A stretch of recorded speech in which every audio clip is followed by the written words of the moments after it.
பார்க்கிறோம். நம்ம 5 மாநிலங்களுக்கான தபால் வாக்கு அடிப்படையிலான முன்னணி நிலவரங்களையும் நம்ம பார்க்கலாம். புதுச்சேரியில் இருந்து பார்ப்போம். புதுச்சேரியை பொறுத்த வரைக்கும் மொத்தமுள்ள 30 தொகுதிகளில் 18 தொகுதிகளுக்கான தபால் வாக்கு முன்னணி நிலவரங்கள் கிடைக்கப்பட்டிருக்கிறது.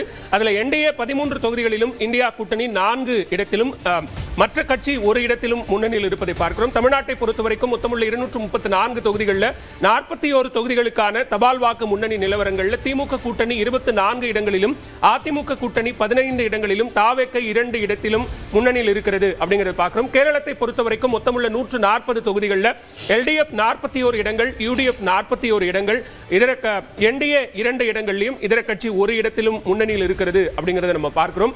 அசாமை பொறுத்த வரைக்கும் மொத்தமுள்ள 126 தொகுதிகளில் பாஜக கூட்டணி 37 தொகுதிகளிலும், காங்கிரஸ் 7 தொகுதிகளிலும், மொத்தம் 44 தொகுதிகளுக்கான தபால் வாக்கு முன்னணி நிலவரங்கள் கிடைக்கப்பட்டிருக்கிறது. மேற்கு வங்கத்தை பொறுத்த வரைக்கும் மொத்தமுள்ள 293 தொகுதிகளில் 94 சட்டமன்ற தொகுதிகளுக்கான தபால் வாக்கு முன்னணி நிலவரங்களின் அடிப்படையில் திரிணாமுல் காங்கிரஸ் 39 தொகுதிகளிலும், பாஜக அங்க 55 தொகுதிகளிலும் முன்னணியில் இருக்கிறது அப்படிங்கிற நம்பர்ஸை நம்ம பார்க்கிறோம்.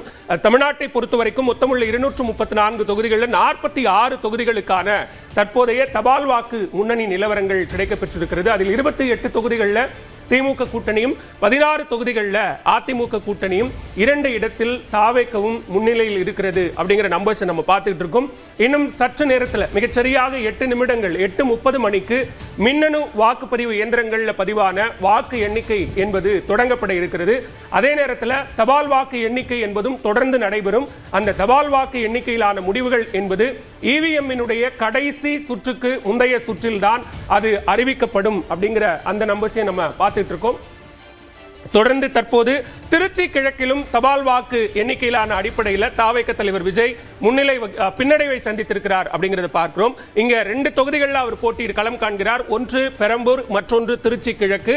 தபால் வாக்கு எண்ணிக்கையிலான அடிப்படையில் பெரம்பூர் தொகுதியில தாவேக தலைவர் விஜய் முன்னிலையில் இருக்கக்கூடிய நிலையில திருச்சி கிழக்கு தொகுதியில் அவர் பின்னடைவை சந்தித்திருக்கிறார் அப்படிங்கிறதையும் நம்ம பார்க்கிறோம்.